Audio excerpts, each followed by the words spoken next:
The broadcast is now starting. All attendees are in listen-only mode. Hi, everyone. Thank you for coming to this September Care Coordination Info Share with SDS. It's so great to have you all here after a long holiday weekend. We do have some guests with us today. So first I'll go ahead and you know Kat, she's here. We have Cassandra and Damon in the background. And then we have our guests from CHD, Tamara Douglas and Vanessa Hatsura. Oh, and I might have said your name wrong, Vanessa. I'm sorry. We're trying to get Vanessa connected with audio, so she's calling in right now because they're going to be presenting to you their work that they're doing. And we really want to connect you with them because you have a specific role as a care coordinator that could really help them find respondents to help them with the important data research that they're doing for Alaska. So Vanessa, can you hear me? Yep, I'm on my phone. Can you guys hear me? Yes. Okay. So I'm going to make you the presenter so that you can share your screen. So when you're ready, it's going to ask you, would you like, what do you want to share? And you can just pick the screen that you would like to present, okay? Yep, and actually I was hoping to not do slides and instead just dialogue with you all. Oh, that's great too. So I won't change the presenter then. So now, since we just introduced you, why don't you both tell us, what kind of research do you do? Why do you need care coordinators' help? Absolutely. Yeah, thanks guys for letting us have some time today to talk with you all. Myself, I'm Vanessa Haratsika. I'm joining you from Anchorage, where I work at the University of Alaska Anchorage in the Center for Human Development. We're a university center of excellence in developmental disabilities, and I'm the co-director of research and evaluation here in our center. I also do some work with Alaska Native Elders as the co-PI of the National Resource Center for Alaska Native Elders. But in my work here, we are really interested in talking with you guys to let you know about a survey that the university is conducting with the Senior and Disability Services called the National Core Indicators. And we'll go ahead and get into that in a few minutes of what the history is there and what we are hoping to endeavor. But first, I'd like to turn it over to my colleague, Tamara. Hi, I'm Tamara Douglas, and I have been with the Center for Human Development for almost 11 years. I work full-time here as a research professional on the NCA project and several others. I also work part-time for the Disability Law Center of Alaska as a legal rights advocate and a project manager, and I'm really happy to be here to talk to you guys. Over to you, Vanessa. Okay, you guys can hear me again? I've been trying to mute my phone and look up, so sorry about this, everybody. Technical difficulties abound some days, and today seems to be one of those days for me. What we are doing right now here at the center is we are doing a series of surveys with individuals that are receiving services from either the IDD waiver or the APDD waiver. And for the past couple of years, the state of Alaska SDS has been really interested in getting more of the customer voice incorporated into their understandings of how things are going for individuals with disabilities. And so, and particularly folks that are on those two waivers. They are also interested in learning more about the workforce and hearing about family experiences. So on a national level, there is a group called, and it's an HSRI, Human Services Research Institute, and they're a group that has been kicking around survey development and on a national level since, I want to say, 1997. And they have, with the 50 states and the territories, developed a suite of surveys that look at different facets of the disabilities community, and with these standardized questions as well as some state added questions, and have been rolling this out with different states over time. The survey itself has taken a few different pathways, and there are a few different modalities of this survey. The one that we here in Alaska have done for a couple of years now is called the in-person survey, and it took us a couple of years to do this one because it's in person.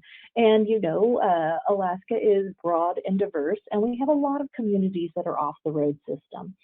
And in other states, they contract with groups to meet folks in their homes and at coffee shops and things like that. And that'd be lovely, except that would cost a whole lot of money. So we've been negotiating with this national group to figure out how can we do this in-person survey in a manner that is actually going to fly here in Alaska without that flying. And so we worked with them in figuring out how to do a remote protocol. So doing a lot of surveys over Zoom, still trying to get as much one-on-one as we can, but and that was all pre-pandemic. So we've tried the survey out from 2019 to 2020, and we know all what happened in 2020. So the world went to the remote monitoring protocol that we started off in Alaska, and we are now allowed to use that protocol for this survey. We also do mail-out surveys. There are a series of mail-out surveys that we have been doing with the state of Alaska. One's called the Adult Family Survey. The other is called the Child Family Survey. They are surveys that are completed by generally the proxies, other people than the person receiving services. The cool thing about the in-person survey that we're trying to do again this year, and this year I mean kind of like the fiscal year, not a calendar year, is directly again with the individual that is receiving waiver services. But to get to that individual, of course, we often need a lot of help, and we want to make sure that folks get a chance to hear what the survey is about, why we're conducting it, who it is that is doing the conduct of the survey, and with that we have started kind of a talk about it. A series of sessions to let people that are involved in the disabilities community absolutely know that this is a legitimate process, that this is sponsored by the state of Alaska SDS, and that what is being asked is we're asking permission by individuals who are receiving services who are on waivers themselves, as well as from their guardians if they have them, and if there are any people in individuals' life that are supporting the person, how might we get in touch with people so we could set up the calls, so we could set up interviews, and then what are the interviews about? So again, we have a set of questions that are about a person's experience, their lived experience, and then some questions that can be answered by a proxy, somebody who's involved in this person's life, and might be able to support them that way. So support that individual in thinking through their responses. So yeah, we just wanted to let you know that the National Core Indicators in-person survey, so NCI, IPS, is going to be going out. We'll be calling individuals soon. Letters will be going directly to the individual on the waiver, as well as any guardians that they might have, to let them know that our callers will be calling people to do these interviews shortly. The interview itself is totally voluntary, but we are hoping to get over 300 people to be participating, and that we will be doing it in person if possible, if both our surveyor as well as the individual happen to be in the same city. And if not, we have an option of doing it over Zoom.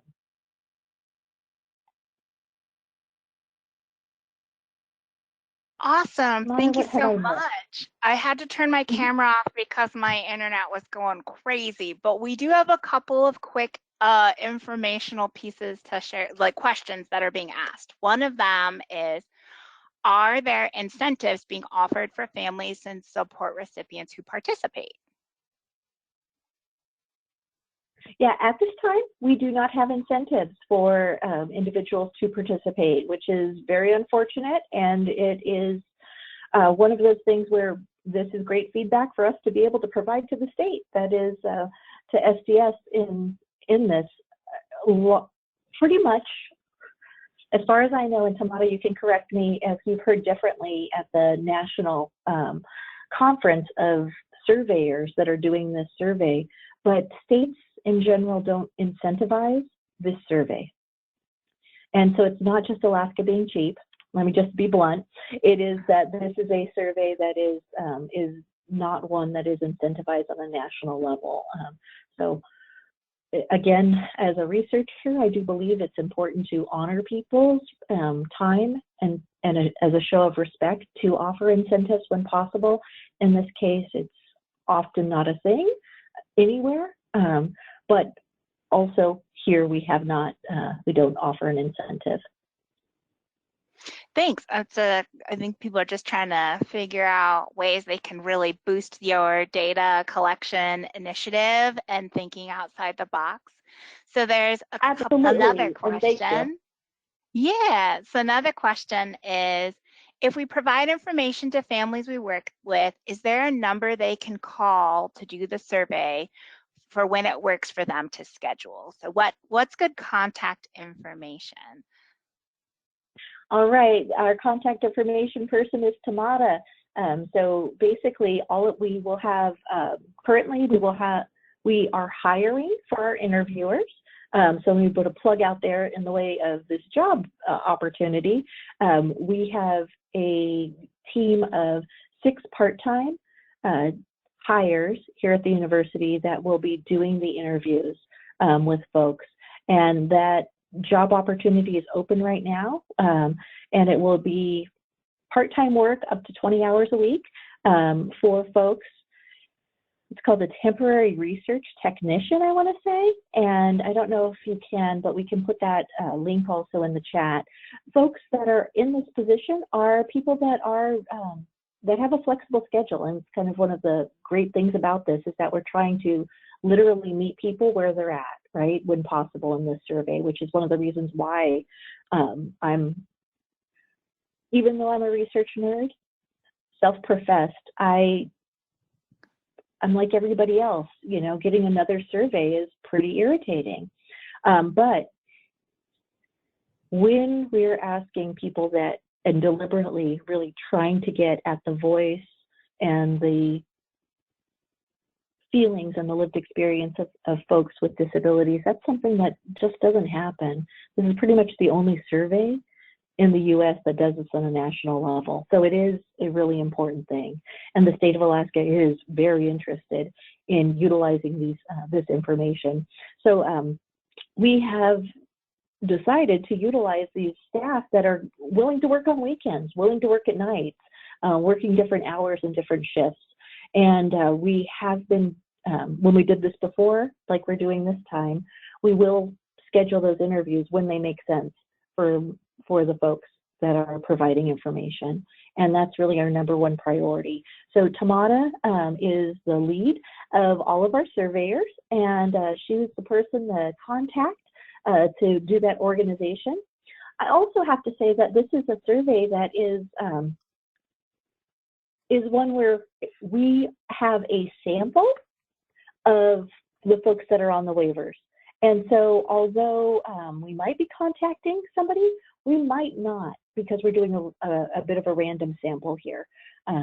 We're not calling absolutely everybody because we just don't have the manpower to do that and complete surveys that way. But we are looking to do about over 323 is our target number to get into the national sample. And thank you, Tamara, for putting your info in there. Yep. So I put the link to the open position, and I put my contact information there. So if someone wanted to set up the interview once they receive the letter, my information will be in the letter that we're sending out, but also there you go. That's my direct information. So I'm just kind of making sure it goes to the whole group. So I got that through. And then I'm next taking your link for that job opening. So maybe you care coordinators, you know somebody that wants to become a research analyst. I mean, that's like surveyor, like tech, that kind of experience and technician and doing that surveying. Please spread the word because this is great experience for them in getting connected to our community and collecting this really critical information so that you know, Alaska, the state of Alaska, Vanessa nailed it. Like, we want to know how it's going. Like, are these services helping? Do you like the services that you get? And there's so many more complex dynamic questions to it that, you know, really dig into a lot of different questions that other states ask, and as well as like a couple that are very like Alaska specific. But there's a couple more questions in here. One of them is, let's see, how long does it typically take to do the survey? This one is highly variable, just like everything, right? It's voluntary to do this survey, and it's also voluntary to respond to any of the questions. That being said, on a national level, we were just talking with the national folks this morning, and they had that question of like, how long does it take for the Alaskan surveys? And they found nationally that, what was it? I want to say about 50 minutes, 50.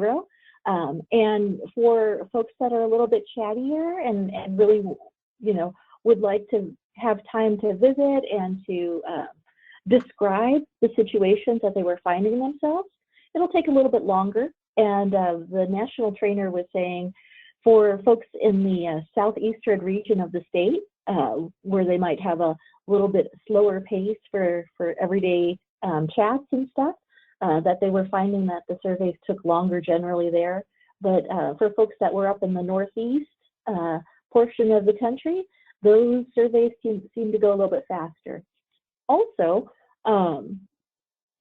there are some questions, again, if a person themselves is not able to respond verbally or just is having cognitive issues with their response, then we might move into the latter section of the survey, which is, we have section 1 and section 2. Section 1 is to be answered only by the individual receiving services, and then section 2's list of questions can be answered with a proxy, or a proxy can respond on their behalf. And again, if we're asking, you know, half the survey, it goes by that much quicker too, if it's only proxy respondents. And I realized that was how I was thinking about it. And Tamara, you've been doing interviews with people more so than I have in the past. So maybe you can share a little bit about your lived experience with it. Yeah, it really depends on who you're speaking with, right? Because everybody has a different story. So it truly depends on the individual. So I think the shortest one I've ever done was maybe 30 minutes, but even then they had a story that they had stories that they wanted to tell me. And the longest one I think I did was about 50 minutes, truly.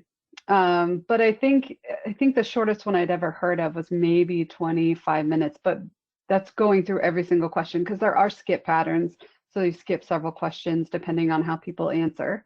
But generally, because we want the feedback, people have a lot to say, right? They want to talk to us about how their services are going. So, and it is a conversation. So it's kind of nice to sit down and talk to people. So guys, if care coordinators wanted to prepare their folks for this, like in a nutshell, a couple of sentences, what would they let them know to expect just from the survey and the discussion that may or may not take place? Mm-hmm. Yep, so the survey is really, so we have a little bit of verbiage that we can send out to you guys too. This like very, very brief couple sentence type of overview that all of our interviewers do as they're reaching out to folks. And do I have that in front of me right now? No, so I'm going to be way long-winded in comparison to how well trained the interviewers are. But it's a survey about folks' experiences, and particularly folks that are on these waivers. So there are some questions about everyday living. There are some questions about their direct supports and how they feel about their direct supports or case management. Questions about how often do you go out and about in the community and who do you tend to go out and about with? Questions about health and questions about safety. So just a wide variety of questions about how's life going for you.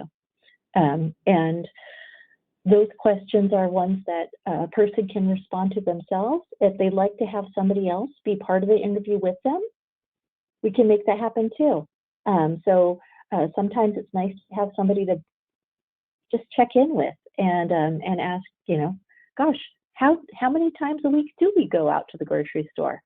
You know, and things like that. So that's the types of questions that we ask, and it's a-okay if somebody wants to skip a question. You know, the more information they're willing to share, the more we can then reflect back on as a state. But if somebody's just, you know, maybe they're feeling a bit exhausted that day, we can stop the interview too and try back again later, which is just fine. And we can also, you know, just stop if a person's feeling frustrated or whatever it might be. We're there through the grace that they might be providing us. So, you know, it's in their hands, and this is very much a person-centered interview. So we are trying to really hear exactly from our folks with disabilities themselves, rather from their proxies, if at all possible. And we do the interview with that individual. You know, if a proxy is even around for the interview, the questions are asked to the individual, not to the proxy, right? Because this is their interview. That's great. There was a couple of comments in the chat, and I know you guys can't see the comments. There's a couple of comments asking about the verbiage or a flyer that Kirkland was going to share with families and just give folks heads up and maybe contact information if they wanted to reach out. So that's great. So we'll share that with Kirkland when we have it from you guys. Yeah, and one of the things that our interviewers had found to be really useful a couple of years ago when we had done the in-person survey is that the state had provided us a list of care coordinators in addition to the names of the individuals and their guardians. And so our interviewers would organize their call list such that they would do outreach to the care coordinator and say, these are the following people that are on our call list that seem to have you as a care coordinator. And then, is there any updated information that you might like to provide us so that way when we're doing our outreach to this individual, it's in the best way possible, where we can be as person-centered as possible? Are there, you know, ways of communicating that are preferred by this individual, where we can then try to have accommodations at the ready prior to the interview and prior to scheduling with that person. And then, you know, also get any type of information that might be okay to share in the way of, let's say, the name of a day hab. So that way we can be more personalized as we're asking these interview questions.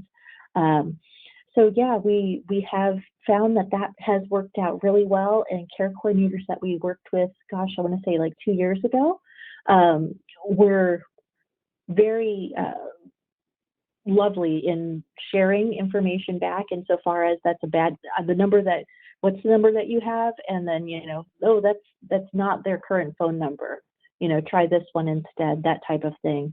So that way we could truly have a best case contact. And then also, like I was saying, just trying to communicate in the manner that's going to be best for that individual. So some of our interviewers would email a care coordinator and say, you know, might you have time for me to run these names by you and see if this is still as accurate as possible, or would you like that done over like a secured email or whatever it might be. So we would do that prior to reaching out over the phone to those individuals or via email. And again, just recognizing folks have all sorts of ways that they prefer to be communicated. with, and that you guys as care coordinators know that stuff, and know it a heck of a lot better than those of us that are just, you know, kind of cold calling families and individuals. So that seemed to work out really well in the past. But it's also just informative for you all to know if you have some individuals that are on our list and if they might be contacted. Just so if you get a question about it, you know, you don't feel like you're caught flat on your feet there. Okay, I think I'm just double checking for questions. I think guys might be getting some emails with some more questions after this, but I think we covered them all. We're happy to answer emails as well. Awesome. Yeah. Any final thoughts? Delight? I don't know if we lost Delight, but This we're all last having question, technical. Kat, we have a question. I'm not sure if we caught it or not. Sorry if it was redundant. How do a person opt out of the survey, and how do they do that? Also, who is funding the survey? That's a two-part question. Well, maybe I make it all. So then it said, what is the end result of the desire? What will happen to the results?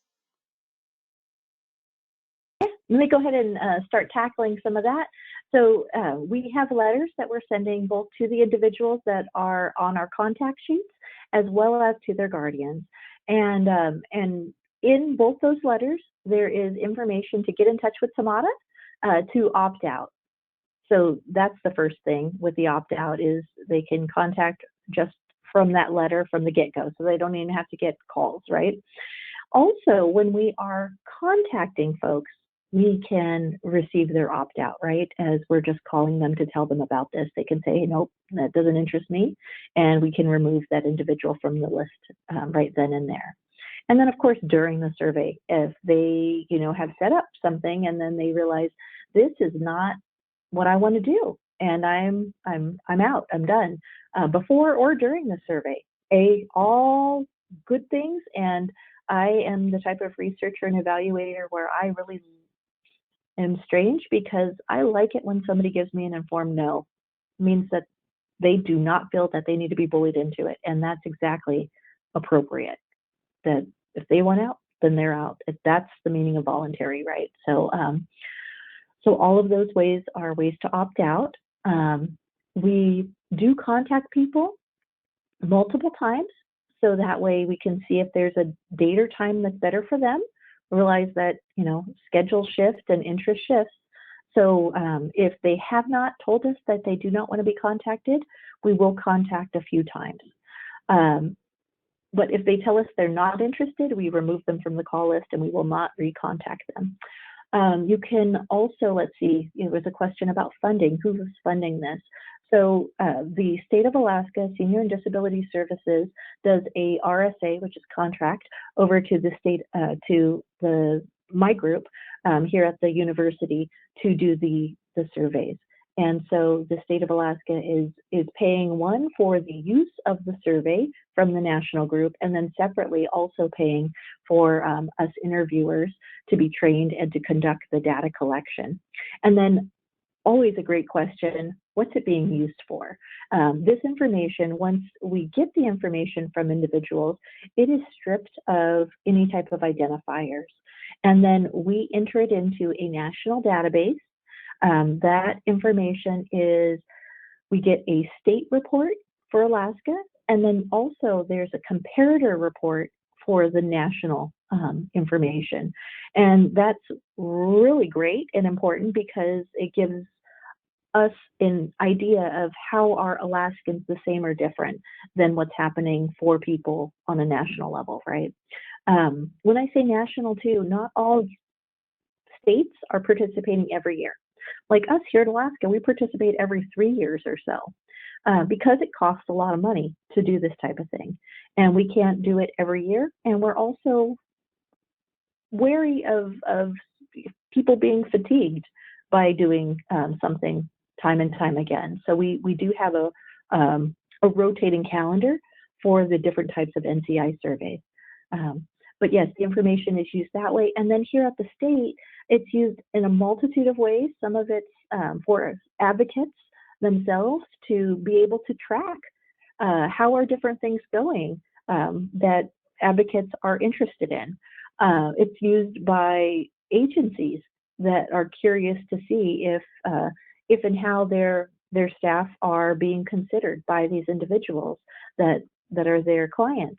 It's used by the state of Alaska to look at what is performance like overall across time, just as a few for instances.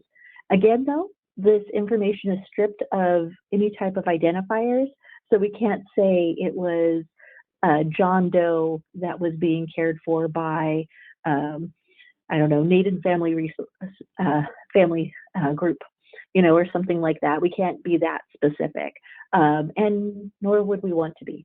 And so that's the other side of this, is that it is truly grouped information. Okay, I think that covers all the questions. If there's any more questions, we'll get maybe after the info share. We'll send them your way, guys. But thank you so much for coming. I don't know, Delight, if you have any final thoughts. No, we just really appreciate you both joining us today to reach out to our care coordinators. And care coordinators, we really appreciate you being willing to bring up this topic and share with your clients so that they get an opportunity to share their experiences, all with the hope to make these services better for them. So really appreciate your time. You're welcome to hang out with us for a little bit more. We're about to get deep into Harmony, and all the care coordinators collectively groan behind the scene. Do you guys have any last thoughts? I just have one thing. I do. One, thank you for being in Harmony. There is a whole other section to the NCI in-person survey, and that's called the background information, so demographic information about the individuals who have completed the interview with us. And so what we do on the research end is that I have a dispensation from the state to go into Harmony for just those individuals that had completed the survey and pull out some of the background information from plans of care and other things. And we do that in a very systematic manner. But we do that so that way we are not extending that interview, right? And so all the information that that care coordinators do put into Harmony, again, is well used for the purposes of the background information, the demographic information for this survey. So thank you all, and bless you for doing that, because woo, what a doozy of a database. And again, that's coming from a research nerd. So Yeah. Nerds unite. And thank you so much for your time. We just really appreciate everybody, and thank you in advance for supporting us as we try to outreach to our fellow Alaskans. Thank you guys. All right, I'm going to share a very exciting agenda. So let's get that connected for you all. Bye. I'll be in the background, guys, because my internet, and I am at the office, it's also kind of I might turn my camera off just to make sure, but Kat, please holler if things look a little weird. So right now you see the agenda, and you can see we've summarized the big changes to the T24. This is, are you ready for it? The CFC edition. Yay! What does that really mean for you? Not too much of a change. It's more of a consolidation, so it makes a little bit more sense. Instructions are intertwined for CFC throughout various processes, but then CFC PCS section is focused just on CFC PCS stuff and the forms that are associated with that. So this is all prepping for the release of the CFC training that's going to be released this week. It's going to be worth 2 CEHs, and it's a lot of content. Not to spoil it for you all, but you should take it. You should take the class. The big thing that is important for you to know is that it does go through who's responsible for what when it comes to the dynamics of care coordinators and PCS admins. Now, there's a big knowledge gap in this class. I'm just going to tell you, the story is, it's just the beginning of the story, because we're going to have a second class just on CFC PCS forms, because we understand that care coordinators aren't really familiar with these PCS forms. What you'll find in the training is that we're encouraging a lot of collaboration and teamwork, where the PCS agencies prep the forms and the care coordinator does the collaborative action of taking that document to the client, making sure that it's all within what the client wants, and completing the submission process in harmony. So that is, I think, well, and maybe I'm wrong, so please reach out to me if you have a different takeaway from this class, but I think that might be what I'm interested in. The class is it starts off very basic, very fundamental concepts of how to qualify for CFC, and then gets progressively more technical. So if you make it to the end of the training, you are a rock star and deserve your 2 CEH hours. So I'm going to pull up the summary. So that's kind of, 2 for 1 here, talking about both in that context. And this has been months in coming, so I know everybody's super excited about this training. Months? I think it might be years. Just my take. It's a blur, Delight. It's a blur. It's been a long time. And we've been working. It's been a long time. And it's been a journey, but what I'm excited to report to you is that you, as a operator, I'm just going to call you an operator of CFC, you have had many varying experiences, like where you put things in for one client and then you put something else in that's pretty much the same thing and have different processes. A lot of that's been cleaned up for you. It took us quite a while to sort those out, but that's some of the biggest wins that we can offer you, is that you're going to see some consistent patterns for how things flow with community first choice, which that is awesome, because it really is helpful to see consistent processing patterns. So that is going to be released this week. I hope you all get a chance to take it. It's going to be up for a long time, so you don't have to run to it right away, but just take your time with it. There is materials in that course for families, where if you're, working with clients and just wanting to give them, something to reference about different CFC services, there's materials within it, and our partners at the Governor's Council took a look at it, to kind of gauge, would this be helpful for families? And then there are materials for providers. So, I know some of you do this, but you won't have to take screenshots of slides. You can just download the materials to reference later, okay? So make sure you go through the whole class, download those resources for later reference, and use them as you need to. So Kat, are there any questions that you're seeing kind of come through that I should answer before I dive into the guide and kind of show them? Folks looking for confirmation whether it's going to be on our Learning Academy, when they could register. Yeah. It's in if a class is dropping, it's dropping in the academy.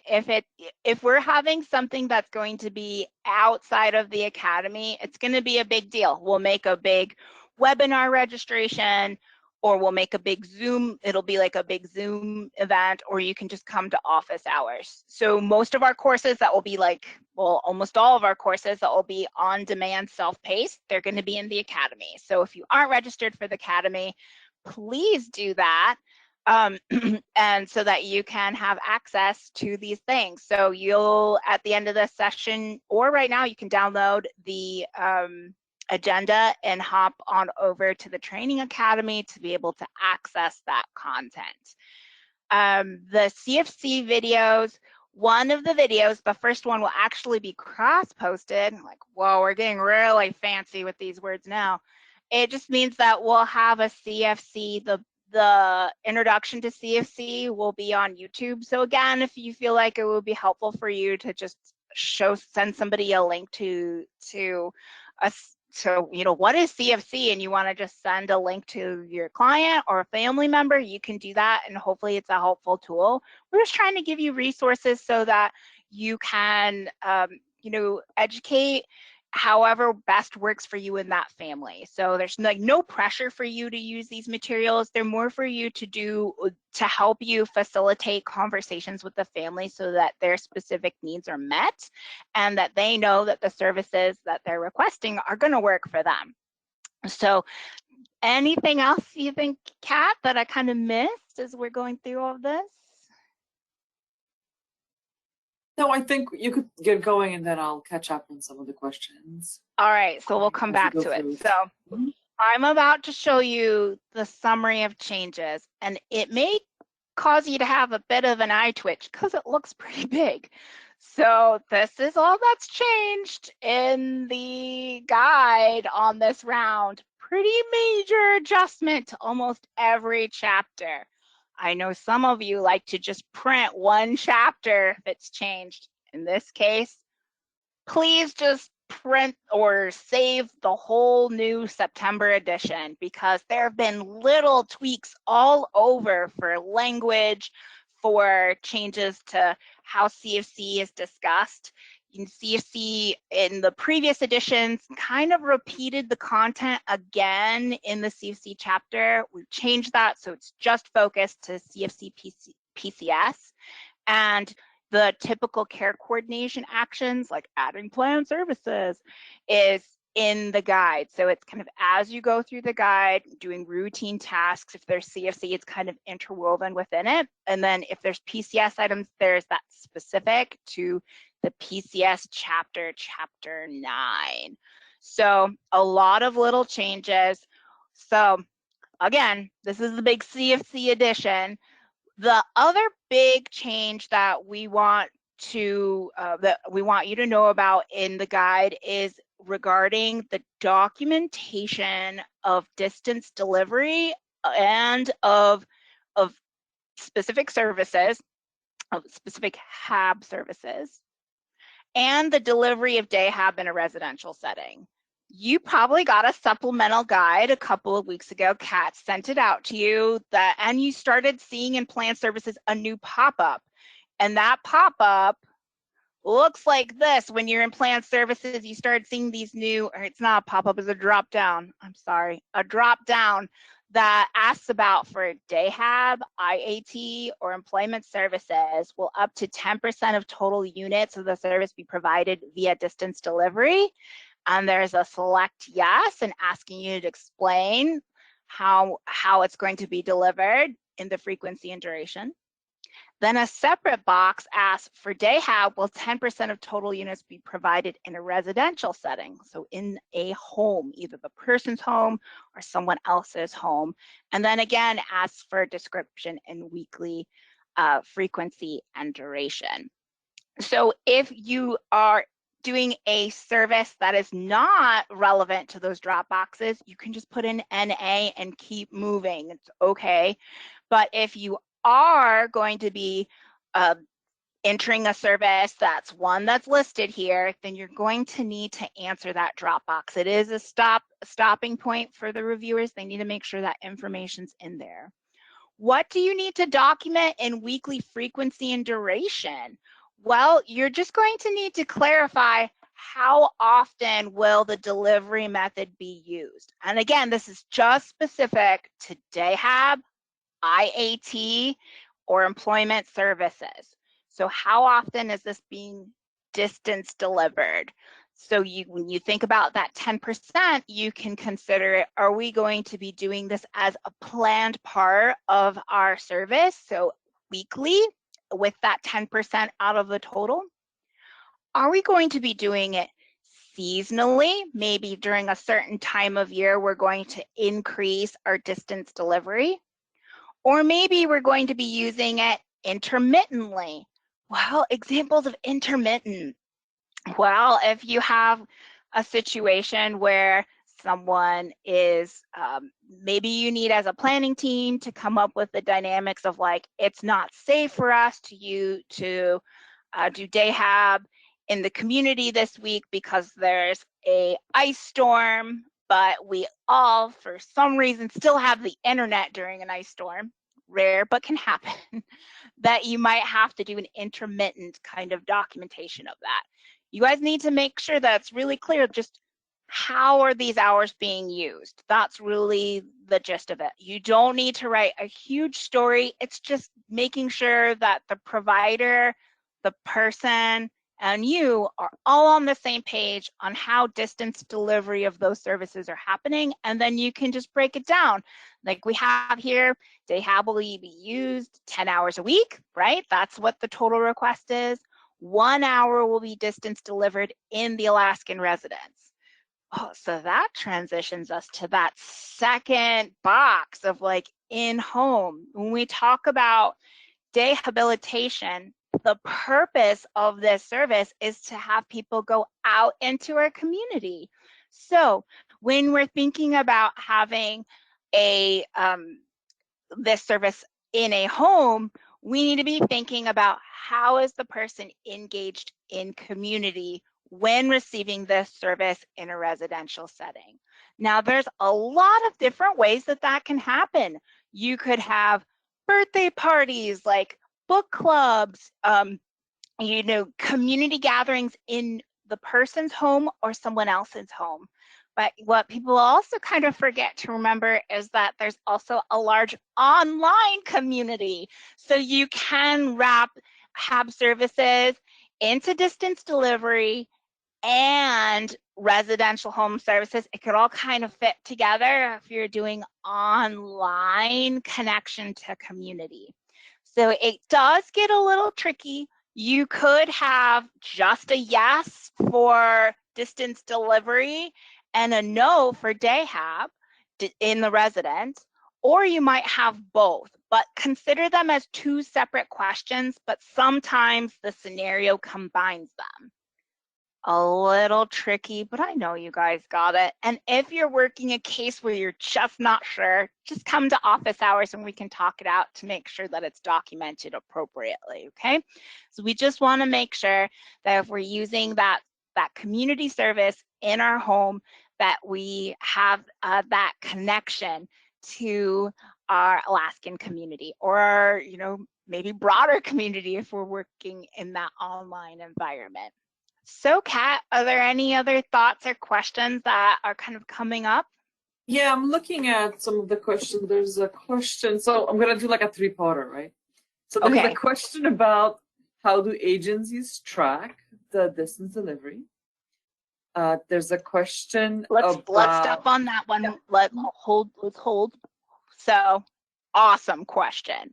This should be part of their documentation practices. So when they document their daily delivery of the service, their encounter, like working with that client that day, they need to be documenting if it was done by distance delivery.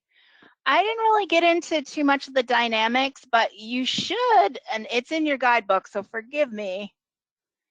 You do need to kind of explain how distance delivery is happening and what kind of supports are needed for that kind of distance delivery. Like, does the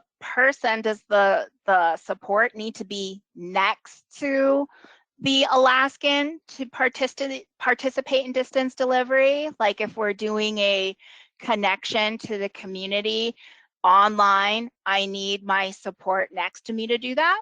Or am I communicating with them on the other side of the screen? So they're on one screen and I'm on the other. That has to be clear and documented, what kind of supports that provider is going to need to document in their notes how this is occurring, when it's occurring, and it should be part of their service notes, and that should be tracked, okay? Because at the end of the day, those service notes are really that's the accountability. We're showing, you know, the service was delivered and it was delivered according to plan. So what's the second part of this question, Kat? it's this is the evolving question. Oh, so okay. The other part is that some providers are not willing to provide, for example, Dayhab in a residential setting, despite the regulation allowing for a percentage to be done. Or what if they're, you know, so what do care coordinators do in those cases? Or what do they do when there's a lot of variation in the weekly frequency? So you're estimating this is what you're going to, what the person's going to want to use, but then something comes up and things change. And some providers, are very weary of those changes because of audits. And so what do care coordinators and planning teams do in those cases? Okay, let's tackle question like the second part of this three-part question. What if the provider isn't comfortable doing distance delivery? I think that it's very normal to encounter that for a variety of reasons. Like how comfortable is the provider and technology themselves? Do they have the equipment to do that? Because these are elements to it that have to kind of be like what's needed to complete the activity like that. As a planning team, you're going to have to talk it out and figure out, what are the barriers for the provider? Because clearly there must be a barrier why they're resistant. What's keeping them from saying yes? And that I think would be what I would ask. Like, what's keeping you from saying yes to offering this in distance delivery? Once we get past that and figure out what that dynamic is, it may be that that provider just does not want to do it in that way. You may have to look for another provider. And that might be one of your interview questions as the client, as the Alaskan, being like, are you comfortable doing distance delivery of the service with me? And have that conversation. So it will be something that as a planning team, it's a whole nother dynamic to your planning team. Let's just be honest. You're going to have new scenarios that come out of this and different concerns that different providers may have.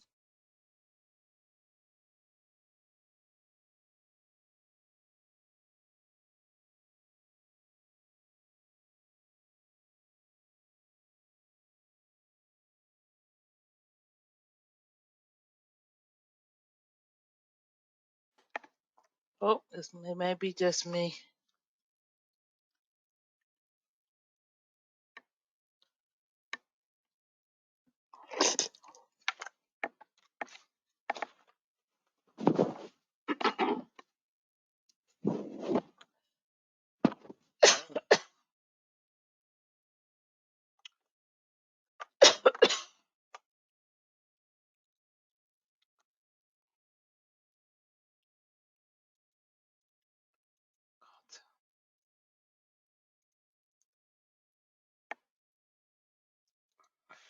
Hold on, I gotta send my thing because my computer is going in and out.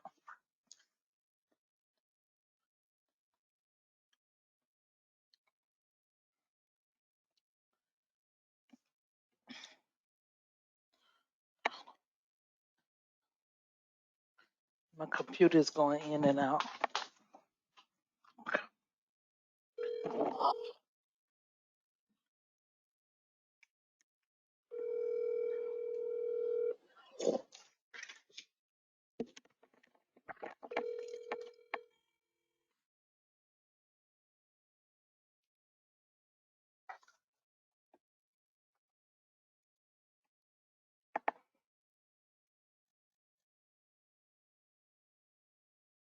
That help? I hope so. I know it's all new, and let's just kind of give ourselves some grace here with this. Whenever there's a new process, a new approach, and in this case, a new regulation, we really need to take it on with an open mind, but also remember that documenting our approaches is really the best way that we can ensure that we're operating in the spirit of the service and of the intention of the service, that it's documented and consistent. Well, we're getting really close to time. Kat, like I've been rambling. Is there anything big that I should be? You're fine. There's lots of questions kind of about this particular section. I think there's a lot of feedback. So if we don't get to your question, guys, just send us an email. We'll go through the transcript and double check, but send us an email with questions about specific sections. But, review the guide, take a look at it, troubleshoot some things, and then let us know if you have questions about those sections. And if it's case specific, you always come to office hours, and we could help you out. I would be so worried if you didn't have questions about this. I'm just telling you the truth. This is new and it can be applied in a lot of different ways, and that's a good thing. What I want to encourage you to do is really try to map how you can consistently use it and what and how you know these like categories of weekly, seasonally, intermittently, they're categories for capturing that 10%, but it has to have like a mapping to it. And this other component of, you know, how's the person supported during distance delivery? That's another element that you might have to think about, that, yeah, you might document it in frequency and duration, but it might be a whole element to your goals, objectives, and interventions. It's really going to be dependent on the person, the activity that they're working on, and I mean, I can't even imagine the different scenarios that might happen. So just reach out and connect with us, because we want to help you ensure that this is used to Alaskans' benefit. But other than that, Kat nailed it. We'll take a real careful look at your questions and see if there's any way we can support you with them and carry feedback to where it needs to as necessary. You will be getting your email of the T24 if you didn't pull it from the handout. I Kat's just gonna be sent it, so I think by the time Oh. you're done, it's in your mail. It's in your mailbox. Congratulations, you got the new. You're like, thanks, Delight. That you're like, this is something you congratulate me for. So, how about instead I thank you for getting that document and printing it out and working with it and using it to work through Harmony. I know that a guide to use a system isn't normal, but this is the best tool that we have for you because it's really technical. So please use your guide, check it before you blast Kat with a whole bunch of emails on things, and reach out to us either through email or coming to office hours. And I hope that you all take that CFC course as it drops this week. And as always, thank you for all that you do for making Alaska a better place. Thank you, guys. Thanks, Delight. Thank you, everyone.